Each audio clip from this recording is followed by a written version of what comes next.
Hello dear students, let's check out this particular question now. If time taken by bead A, there is a bead here which is at rest initially, and there is one another bead here at point R, bead A and bead B.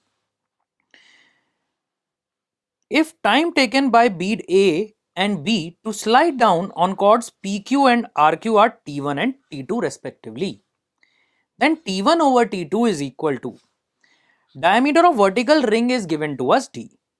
This is D. Okay. Now, if I want to calculate the component of D along PQ, then PQ will come out to be D cos alpha. In the same way, if I need to calculate the component of D along QR, then QR will come out to be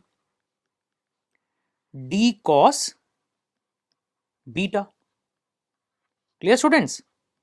And also initially these two beads are at rest. Initially beads are at rest.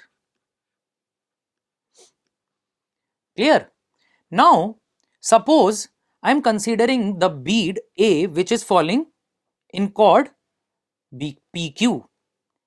This is my bead and the mass of the bead is M. So the gravitational force will be acting downwards, that the weight of the body will be acting downwards here, and the two components of this mg will be, if this angle is alpha, then this angle will also be alpha. So the component along PQ will be mg cos alpha and the component here will be mg sin alpha. Okay. Now the bead is falling along the chords. The bead A is falling along chord PQ.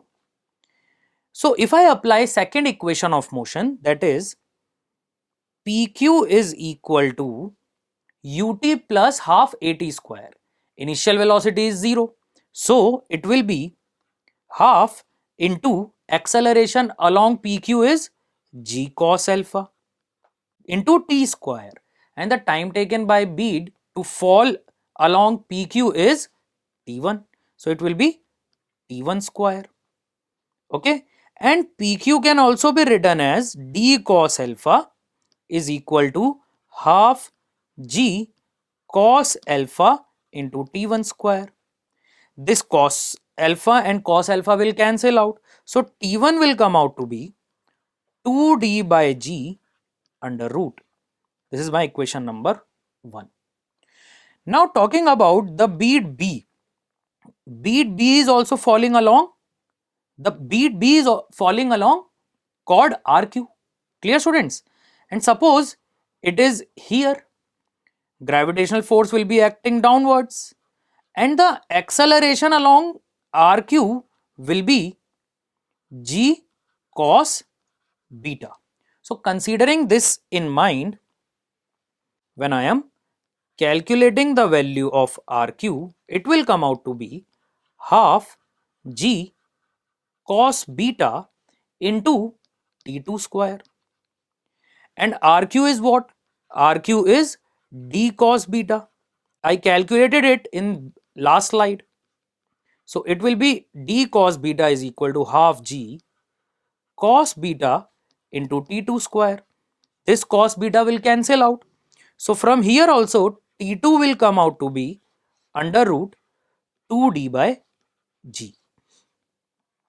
So I am getting same expression for T1 and T2. So I need to calculate T1 by T2, which will come out to be 1. Let's check out the solution.